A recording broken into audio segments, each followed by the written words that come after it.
Audiobook Academy Biography presents Mother Teresa. The Order of the Missionaries of Charity was founded by Mother Teresa, a Roman Catholic nun dedicated to serving the poor. This humanitarian, who was canonized as Saint Teresa of Calcutta in 2016, is widely regarded as one of the most important figures of the 20th century. Who was Mother Teresa, the woman who changed the world? Missionary, nun, nunnery. Mother Teresa, also known as Saint Teresa of Calcutta in the Catholic Church, spent her life caring for the ill and needy in her native India. Mother Teresa was born in Macedonia to Albanian parents and taught in India for 17 years until experiencing her call within a call in 1946. Her order developed a leper colony, a hospice, and facilities for the elderly, blind, and disabled. Mother Teresa was honored with the Nobel Peace Prize in 1979 for her selfless efforts on behalf of others. As a result of her death in September of 1997, she was declared a saint in October of that year. After Pope Francis recognized a second Mother Teresa miracle in December 2015, the path to her canonization on September 4, 2016 seemed clear. The family of Mother Teresa and a young life. In the present-day city of Macedonia, Skopje, Mother Teresa was born on August 26, 1910. She was christened Agnes Gonja Boyaju the following day. A native of Albanian heritage, Mother Teresa's father was an entrepreneur who worked as a construction contractor and a wholesaler of pharmaceuticals and other things. A fervent supporter of Albanian independence, Nikola Bojaxius was an active member of his community's Catholic Church as well as the city's political scene. As a young girl, Agnes, then known as Mother Teresa, lost her father to a tragic illness and death in 1919. Many have speculated that he was poisoned by political rivals, although the cause of death is still unknown. Agnes' mother, a pious and sympathetic woman, instilled in her daughter a strong sense of generosity in the wake of her father's death. Drana Boyaju issued an open invitation to the city's needy to dine with her family, even though she was not affluent. She instructed her daughter, "My child, never consume a single bite unless you are sharing it with others." Mother's response to Agnes's question, "Some of them are our relatives, but all of them are our people," was consistent. Education and the nuns. Before going to a public high school, Agnes went to a convent-run elementary school. A member of the Sacred Heart Choir in her hometown, she was frequently invited to sing solos as a young girl. It was on a pilgrimage to the Church of the Black Madonna in Litness, Czech Republic, at the age of 12 that she first sensed a call to religious life. Agnes Boyaju, an 18-year-old Albanian woman, decided to join the Sisters of Loreto in Dublin 6 years later, in 1928. To honor Saint Teresa of Lisieux, she was renamed Sister Mary Teresa. A year after her first profession of vows, Sister Mary Teresa moved to Darjeeling, India, to begin her novitiate. When she graduated, the Loreto sisters transferred her to Calcutta, where she taught at St. Mary's High School for Girls, a school committed to educate the city's most disadvantaged Bengali girls. Sister Teresa became fluent in Bengali and Hindi while teaching geography and history to the poorest of the poor in India. As of May 24, 1937, she had made her last vows to devote her life to service and devotion to God. When she accepted her final vows, as was customary for Loreto nuns, she was given the title Mother and became known as Mother Teresa. After teaching at St. Mary's, Mother Teresa became the school's principal in 1944. A life of devotion to Christ was the goal of her kindness, charity, and unwavering dedication toward her students' education. "So that I may be the light of their life forever, I ask for your help," she stated in a prayer. "It is imperative that you answer the phone within the time frame of the previous call." In 1946, Mother Teresa received a second call, the call inside a call, which would forever alter her life. To get to the Himalayan foothills, she took a train from Calcutta and claimed that while on the train, she heard Christ say that she should stop being a teacher and instead help the city's poorest and sickest residents. She was unable to leave her convent without official permission because of her vow of obedience. A year and a half of lobbying paid off in January 1948 when she was granted permission to follow her new career. When she left the Loreto convent in August, she wore a blue and white sari, which she would wear for the rest of her life. She entered Calcutta's slums for the first time after 6 months of basic medical training with the vague purpose of helping the unwanted, the unloved, the uncared for. Charity workers. Missionaries. To help the city's needy, Mother Teresa immediately put her faith into action.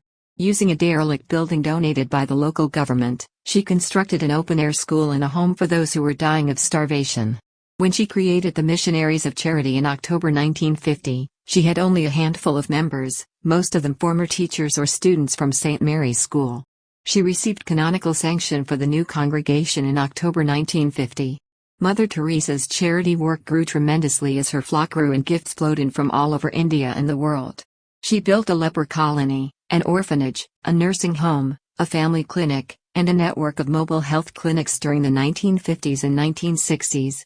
During the summer of 1982, Mother Teresa secretly journeyed to Beirut, Lebanon, crossing between Christian East Beirut and Muslim West Beirut to help children of both religions.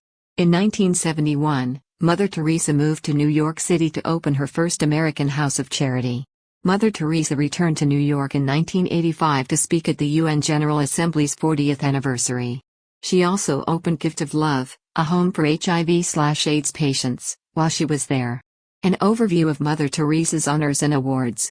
Pope Paul VI's praise of the Missionaries of Charity in 1965 encouraged Mother Teresa to initiate an international expansion of her organization. There were more than 4,000 nuns in the Missionary Sisters of Charity at the time of her death in 1997, as well as thousands of lay volunteers. After receiving the decree of praise, Mother Teresa received a slew of other distinctions for her relentless and efficient charitable work, including the Nobel Peace Prize. She received the Jewel of India, India's highest civilian distinction, as well as the Soviet Union's Gold Medal of the Soviet Peace Committee, which is no longer in existence. For her work in giving relief to suffering mankind, Mother Teresa received the Nobel Peace Prize in 1979. Mother Teresa's critics have criticized her. According to Mother Teresa, her life and work have not been free of controversy. Her ardent support for some of the Catholic Church's most contentious principles, such as its opposition to contraception and abortion, has received particular attention. Abortion, Mother Teresa remarked in her Nobel talk in 1979, is the greatest destroyer of peace today. No, in the Irish referendum on repealing the country's constitutional restriction on divorce and remarriage was her public position in 1995.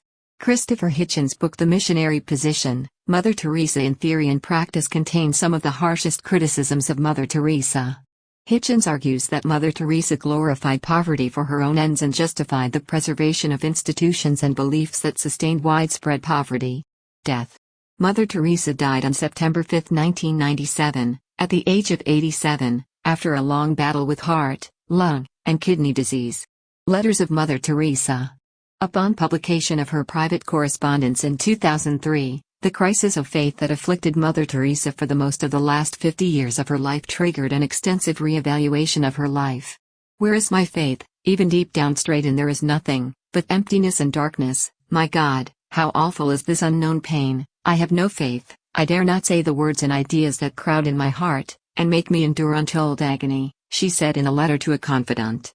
Mother Teresa's public image has been tarnished by these discoveries, but they have also made her a more approachable and human figure to people who doubt their faith. Miracles worked by Mother Teresa and her canonization. Monica Besra, an Indian lady who claimed to have been cured of an abdominal tumor on the anniversary of Mother Teresa's death in 1998, was recognized as a miracle by the Vatican in 2002. On October 19, 2003, Pope John Paul II declared her Blessed Teresa of Calcutta.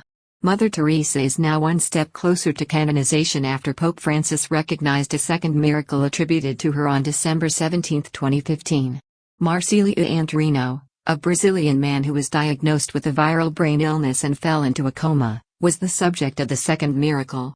According to a statement from the Missionaries of Charity Father, after his wife, family, and friends prayed to Mother Teresa, the man awoke from emergency surgery pain-free and cured of his symptoms.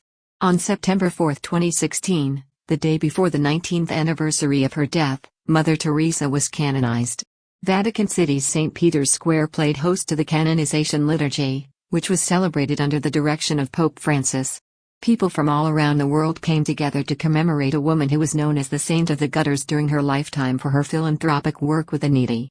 We declare and define Blessed Teresa of Calcutta as a saint, and we enroll her among the saints, decreeing that she is to be venerated as such by the whole Church, Pope Francis said in Latin, after due deliberation and frequent prayer for divine assistance, and having sought the counsel of many of our brother bishops. In his sermon, Pope Francis praised Mother Teresa for her selfless service to others. It has been claimed that Mother Teresa was a generous distributor of divine compassion, making herself available to everyone by her welcoming and defense of human life, even the unborn and the abandoned. It was as though she saw their God-given dignity in individuals who had exhausted themselves and had been left to die on a highway. Because of this, she made it clear to the powers that be that they were responsible for the crime of poverty they had perpetrated. In addition, he urged the faithful to follow in her footsteps and cultivate a spirit of empathy. For those who no longer had tears to shed for their poverty and suffering, mercy was the salt that gave flavor to her labor, it was the light that shone in the darkness of the many, he said, adding, "May she serve as a role model for you in your pursuit of holiness." Legacy. She has remained in the public eye even after her death. Mother Teresa is regarded as one of the finest humanitarians of the 20th century for her unflinching dedication to helping those in need. She was able to build a large and effective international missionary organization because she had a deep empathy for the plight of the world's poor and a strong commitment to her cause. To the end of her life, she had a skewed view of her own accomplishments, despite the vast scope of her charity work and the millions of lives she impacted. "By blood, I am Albanian," Mother Teresa declared when summarizing her life. As a result of their nationality, they are considered Indians. "I am a nun of the Catholic Church. As far as my vocation goes, I'm a citizen of the globe. When it comes to my heart, I'm all in with Jesus's." Thank you for listening in Audiobook Academy. Don't forget to subscribe and smash that like button for more content like this. See you in next video.